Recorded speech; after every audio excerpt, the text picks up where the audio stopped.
안녕하세요. 알파헌터입니다. 오늘은 제가 만든 유튜브의 두 번째 동영상인데요. 오늘은 그 세계 최대 헤지펀드라고 하는 브리지워터 캐피탈에 대해서 조금 이야기를 해보겠습니다. 브리지워터 캐피탈에 대해서 이야기를 하는 게 아니고, 브리지워터 캐피탈의 그 그렉 젠슨이라는 사람이 그 3인의 공동 CIO가 있는데, 브리지워터에는 우리가 가장 잘 알려진 그 레이 달리오가 있고요. 그 다음에 이 오늘 제가 소개를 한 그렉 젠슨이라는 사람이 있고, 또 한 명이 바프린스인가 해요. 하는 사람이 있는데, 이 바프린스도 가끔 요즘 언론에 나오긴 하는데 굉장히 샤프하더라고요. 그리고 이 레이 달리오는 70이 넘었죠. 72세인가 73세인가 그렇고요. 그래서 거의 투자 일선에서는 물러나 있다고 보고, 뭐 같이 이렇게 이제 토론이나 이런 건 하겠지만 그 의사결정 내지는 뭐 이렇게 투자의 디테일에 관해서는 오늘 제가 소개를 할 그렉 젠슨이라는 사람이 거의 다 하는 게 아닌가 해요. 그 사람이 지금 45세거든요. 가장 그 절정기죠. 그리고 바프니스는 63세인데 그 사람도 아마 그러니까 조금 뒷전에서 이렇게 커다란 그림만 같이 그리는 거고, 실제로 이게 모든 실무는 이 그렉 젠슨이 하고 있다고 보는데요. 이 브리지워터가 요즘 좀 잘 나가는 것 같아요. 그러니까 얼마 전까지만 해도 뭐 망하는 게 아닌가 뭐 그런 설들이 나돌았는데, 그 AUM이죠. 그러니까 그 매니징하고 있는 자산 자체가 1,500억 불이면 어마어마하거든요. 사실 너무 커요. 제가 보기에. 그러니까 쪼개야 된다고 보는데, 그래서 금년에 근데 어쨌든 그 브리지워터는 그 가장 그 커다란 펀드가 올웨더 펀드라고 그래가지고, 올웨더 펀드인데 소위 말하는 리스크 파리티예요. 리스크 파리티라는 거는 그 주식이랑 채권에 크게 분산 투자해 놓은 거죠. 그러니까 미국에서 가장 유행하던 게 60대 40인데 주식 60, 채권 40으로 해놓으면서 그동안 굉장히 재미를 많이 봤죠. 재미를 많이 봤다는 거는, 그러니까 증시가 빠질 때 채권이 오르고, 증시 뭐 이런 그런 것 때문에 해지가 된다 뭐 이런 명목인데, 사실 과거 한 40년을 보면 채권이 뭐 어마어마한 불마켓이었고, 그러니까 말이 좀 분산 투자지. 주식도 오르고 채권도 올라요. 얘네가 같이 움직였어요, 사실은. 근데 지금 어떻게 되고 있냐면 금년 들어서 얘네가 같이 빠지고 있죠. 그러니까 그 정의 상관계수는 유지가 되고 있는데, 어쨌든 뭐 일반 대중들은 반대로 알고 있어요. 그래서 분산 투자가 되고 유효하다 이렇게 알고 있기 때문에 60, 40이 굉장히 유행을 했는데, 어, 그, 그래서 뭐죠? 그러니까 브리지워터는 근데 너무나 펀드가 크기 때문에 뭐 이렇게 어디 특정한 자산에 투자를 하기도 어렵고, 그러니까 그래서 1억 금년에는 그 마이너스로 알고 있어요. 정확한 숫자는 모르겠는데 마이너스 한 20% 30% 정도 되는 것 같은데, 뭐 증시가 뭐 20몇 프로 빠졌고 채권도 왕창 빠졌고, 그러니까 뭐 피할 수 없죠. 근데 그 피어 알파라고, 그러니까 자기네들 그게 그러니까 르네상스 테크놀로지에서 그 고객들 돈이 아니라 자기들 돈만 따로 운영하잖아요. 그거는 그러니까 이렇게 플렉시블하게 뭐 여기저기 다 투자할 수 있고, 뭐 쇼트도 칠 수 있고, 빠르게 움직일 수 있고, 이런 거를 지네 돈은 거기다가 하고, 그 고객들 돈은 워낙에 덩치가 크니까 그게 불가능하니까 뭐 이렇게 하고, 성적이 그러니까 자기네들 돈만 굴리는 거는 훨씬 좋고 뭐 이런 거랑 똑같은 거라고 보는데, 어쨌든 브리지워트 그의 그, 그게 뭐죠? 뭐더라? 어, 퓨어 알파 펀드가 금년 1분기 지나서 4월 달에까지 보니까 26% 올랐다고 합니다. 그러니까 엄청 잘한 거죠. 엄청 잘했는데, 올웨더는 마이너스예요. 어쨌든 그래서 퓨어 알파 플러스 26%니까 잘했는데, 그래서 훌륭해요. 훌륭한데, 뭐 솔직히 개인적으로 저 자신은 금년에 1분기에는 200% 정도 플러스 나 있는데, 저는 뭐 선물 옵션, 특히 옵션 인덱스 옵션 트레이딩을 주로 하고 있고, 그러니까 뭐 굉장히 기민하게 움직일 수 있고, 뭐 이런 장에서 뭐 주식 같은 거 갖고 있지 않고요. 쇼트도 치고 있고, 솔직히 말씀드리면. 그러니까 당연히 그렇게 나오는 거고. 근데 금액이 저렇게 큰 펀드를 운영하면서 26% 냈다는 건 대단하다고 봅니다. 그래서 왜 그렇게 대단한가 했는데 보니까 그 블룸버그의 그 유명한 그 언론인이죠. 언론인데 조 와이젠탈이라는 사람이 있고요. 그 트래시 할로웨이라고 이 둘이 인기가 굉장히 많아요. 근데 그 사람들이 이제 오들라스라는 그 팟캐스트를 하는데 거기서 이제 제법 유명한 사람들 불러가지고 인터뷰하고 그러거든요. 근데 거기서 근데 그렉 젠슨을 인터뷰를 했더라고요. 그래서 그 내용을 이렇게 보니까 굉장히 유익한 내용이 많은 것 같아요. 왜 이 플러스 26%가 났는지 알 것 같아요. 그걸 보면. 그래서 그거를 좀 제가, 그 번역을 뭐, 한 글자 한 글자 번역은 할 수 없고, 그런 걸 할 필요도 없고, 그래갖고, 그 요약을 좀 했습니다. 요약을 했는데, 브리지워터 얘기다 보니까 또 이렇게 제가 잘 몰랐는데, 레이 달리오가 새 책을 냈잖아요. 그래서 제가 그거 읽으려고 일단 샀는데 아직 안 읽었는데 그 유튜브에다가 레이 달리오가 몇 달 전에 올린 게 있더라고요. 그래서 그걸 봤더니 더 책을 읽을 필요는 없을 것 같아요. 그냥 갖고 있을 건데 그 내용을 보면 근데 좀 이렇게 동의하기 어려운 내용이에요. 그러니까 그게 이건가? 이거구나. 이건데 often the case that a nation's greatest war is with 이걸 보면은 결국 그러니까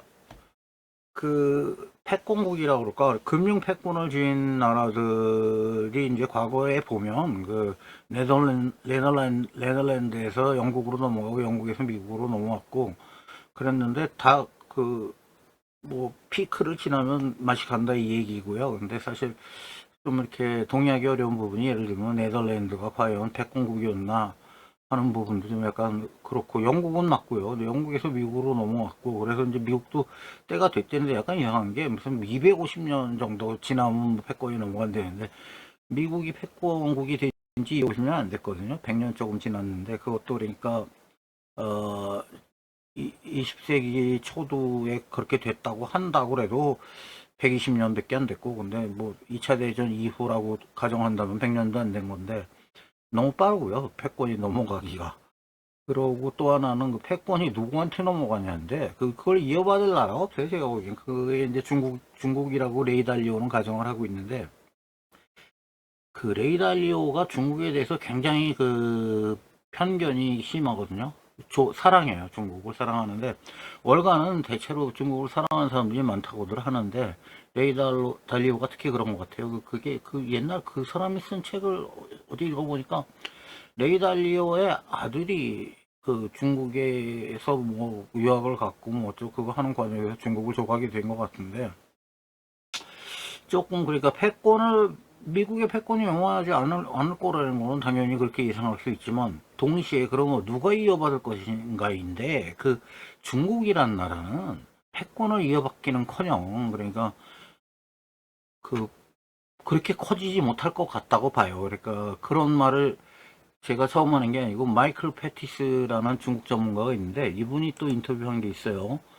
이건 진짜 이 인터뷰가 사실 레이 달리오의 제가 보여드린 이 동영상은 별로 솔직히 이렇게 가치가 없다고 보고요. 제 개인적인 의견인데 Hi guys, welcome back on the 패티스의 이거는 제가 보기에 굉장히 가치가 있다고 봐요. 그래서 여기서 마이클 패티스가 뭐라고 하고 있냐면 이 사람은 중국 비관론자가 아니에요. 중국 비관론자는 굉장히 많죠. 그 대표적인 분이 케니코스라고 하는 헤지펀드를 운영하는 누구더라 이름이 생각이 잘 안 나는데 하여튼 엔론의 부정회계를 맞춰가지고 엄청나게 유명해진 분이죠. 근데 이름이 갑자기 생각이 안 나는데 그분이 대표적인데 그러니까 그분은 그러니까 이제 벌써 십몇 년 전부터 중국 망한다 외치고 있는데 안 망하니까 근데 유명한 쇼트셀러인데 쇼트셀러들은 오래 기다리나 봐요. 그러니까 10년도 기다릴 수 있는데 아직도 기다리고 있는 거죠. 망하기를. 근데 이 페티스가 맞다고 보는데, 페티스에 의하면 중국은 망하지는 않는데, 그, 소비하고 투자의 밸런스가 완전히 무너져 있고, 소비는 뭐 50% 정도밖에, GDP 50% 정도밖에 안 되고, 투자는 45%나 되고, 이거는 리밸런싱이 일어나야 한다 이거죠. 언젠가는 반드시. 근데 그 리밸런싱은 예를 들면 그 대공황이라고 하면 미국의 대공황은 리밸런싱이었다는 거예요. 이 불균형을 바로잡기 위한 그 사건이었는데 그런 그 드라스틱하게 그렇게 되지는 않을 것 같고 이게 뭐 동양이고 이런 것도 있고 뭐 그런 그 공산주의고 시스템 자체가 그런 부분도 있기 때문에 어떻게 될 것 같냐면 또 똑같은 그 리밸런싱이 일어난 게 일본의 잃어버린 30년이라 이거예요. 그래서 페티스의 예측은 중국이 일본처럼 된다. 그러니까 뭐 2% 내지 3%밖에 안 되는 그 아주 낮은 성장을 20, 30년 계속하면서 리밸런싱이 일어난다라고 이렇게 여기서 막 주장을 하시는데 이분이 맞다고 봐요, 저는.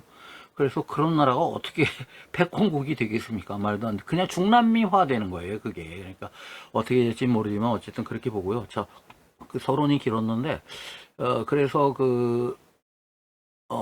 그렉 젠슨의 인터뷰 내용을 한번 같이 보시도록 하시죠. 그래서 여기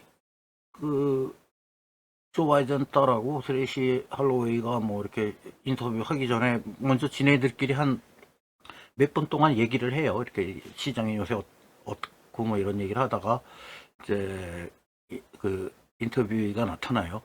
이제 시작을 하는데 그 둘의 대화는 생략을 하고 보면 블룸버그 자체가 뭐 이게 조 와이젠터나 누가 썼는지 모르겠는데 인플레이션이 40년 만에 가장 높게 나오고 FRB가 2000년 이래 가장 빠르게 금리를 인상 중이고 인플레이션과 경기 둔화의 공조운행, 뭐 스태그플레이션이라는 거죠. 이게 경제는 독약이고 우리는 최근 주식과 채권이 동시에 충격을 받는 걸 봤다.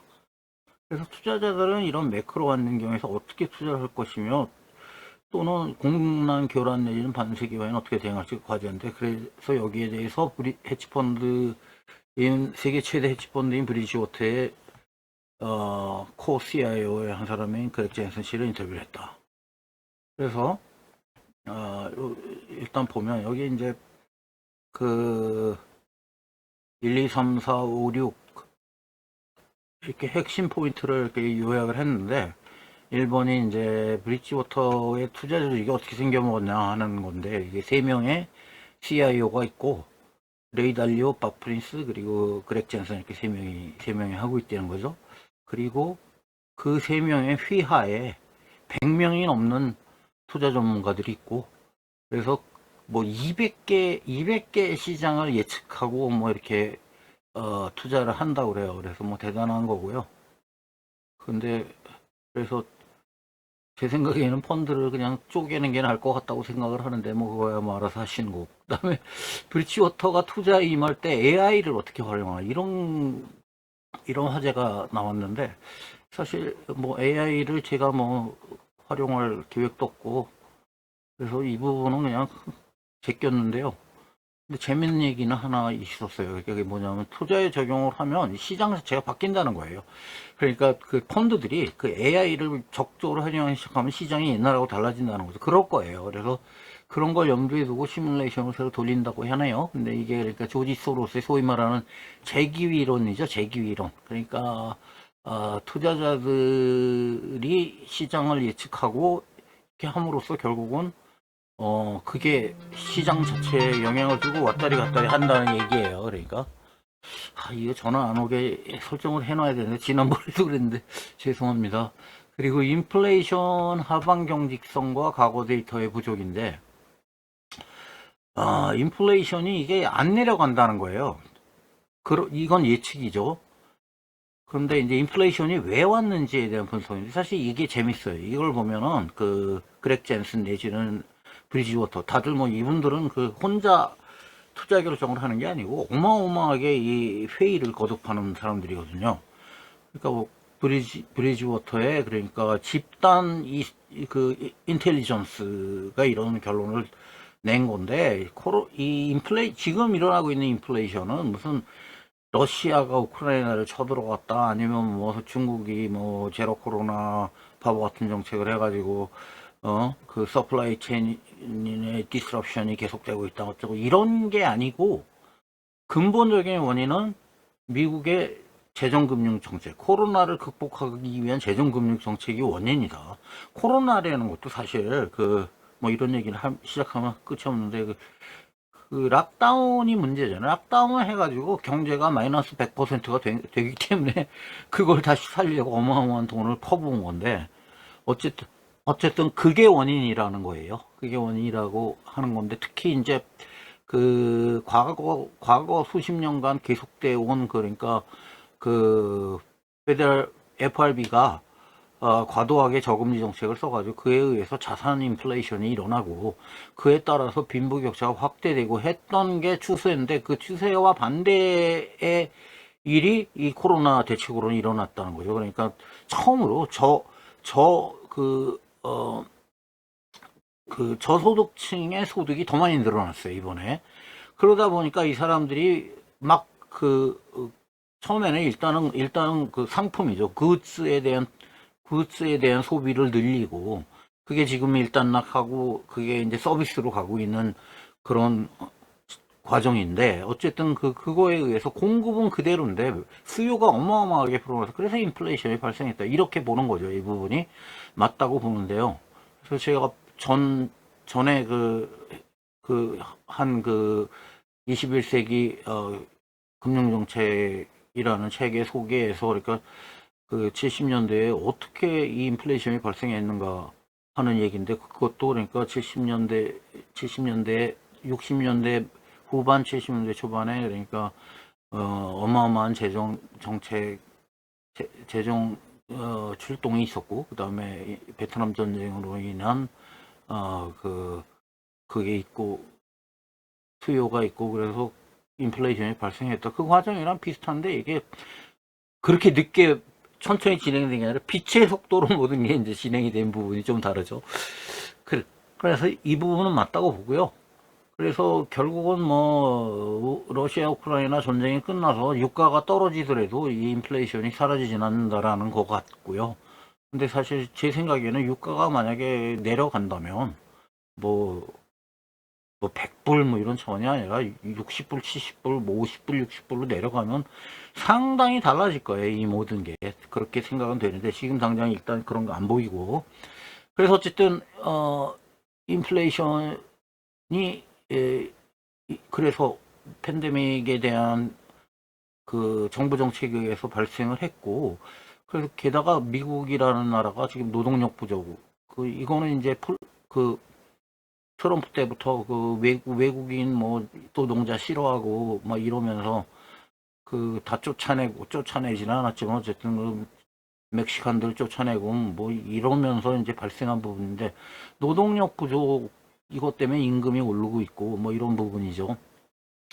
그래서 임금도 오르고 그래서 다시 또 그 임금으로 그 물가를 그 임금이 오른 게 물가를 밀어 올리고 어떻게 보면 악순환인데 어떻게 보면 선순환이라고 그럴까 뭐라고 그래야 될지 모르겠는데 이런 일이 일어나고 있기 때문에 인플레이션 안 내려간다는 거죠. 그래서 결국은 이제 질문이 그러면 트레이시가 질문하는데 그러면 그거에 대응하기 위해서 FRB가 금리를 인상하게 됐는데 그게 그러면 어떻게 되는 거냐? 경제와 시장에 미친 영향은 뭐고 당신의 투자 전략은 무엇인가? 여기에 대한 대답은 이제 일단 그 이전에 이런 일이 일어나기 전에 이미 그러니까 저금리 뭐 이런 걸로 저금리에다가 그 유동성 과잉 공급으로 이미 증시에는 버블이 발생돼 있다라는 게 이 사람 의견이에요.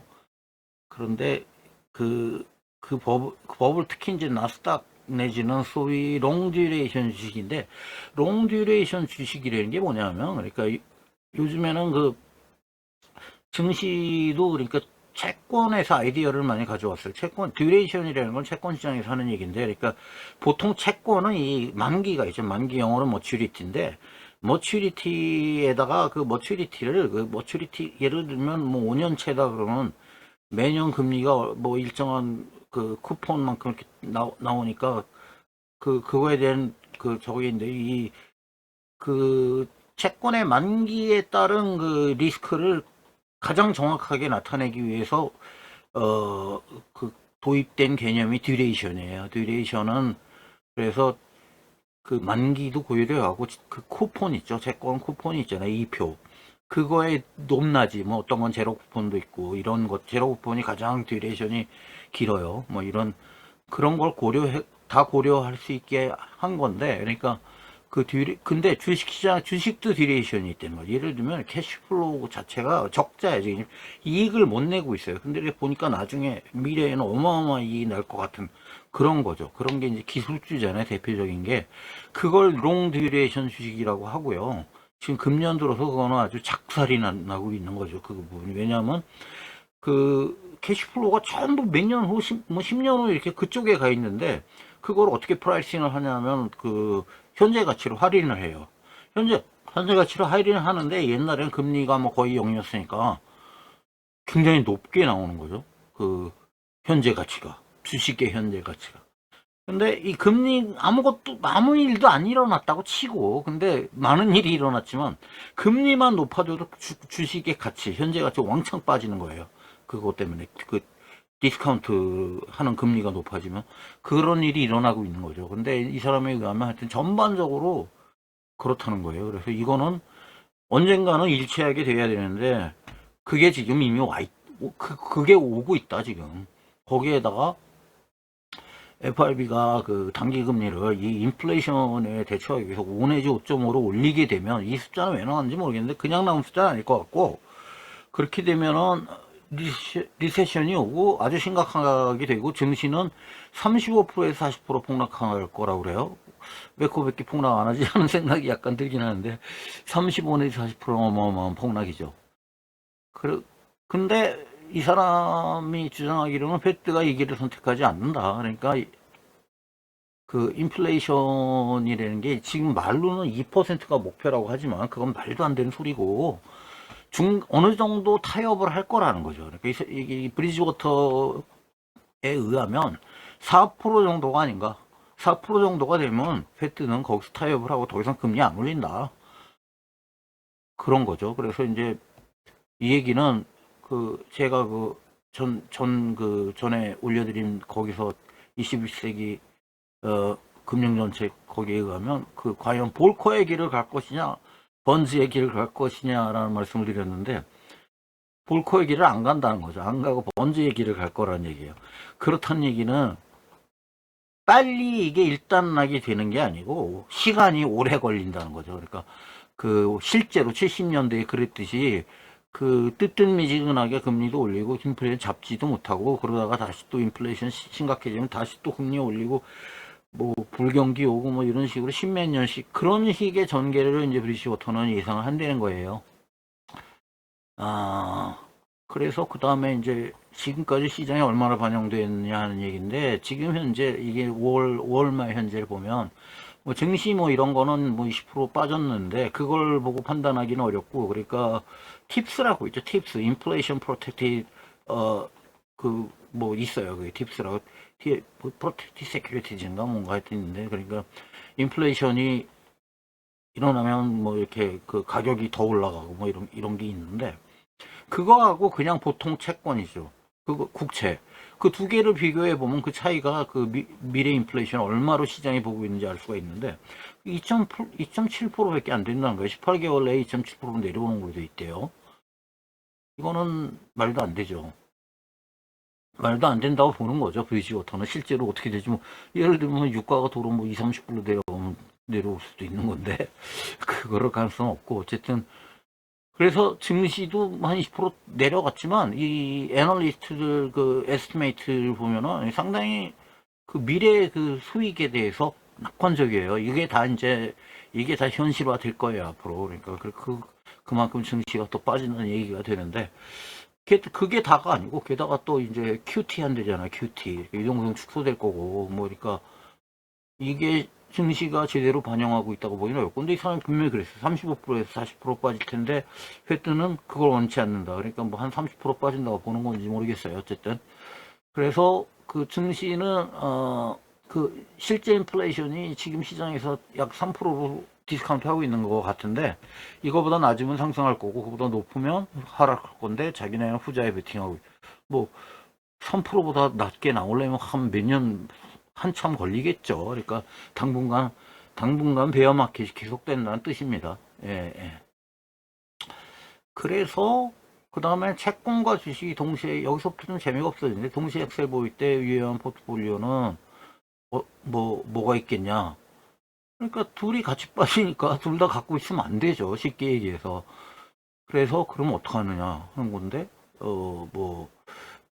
아까 얘기했던 팁스를 사거나 아니면 원자재를 고려할 수 있다. 그러니까 뭐 그렇겠죠. 우리가 브리지워터는 팁스에 투자하고 또 원유 뭐 이런 것도 사고 있겠죠, 당연히.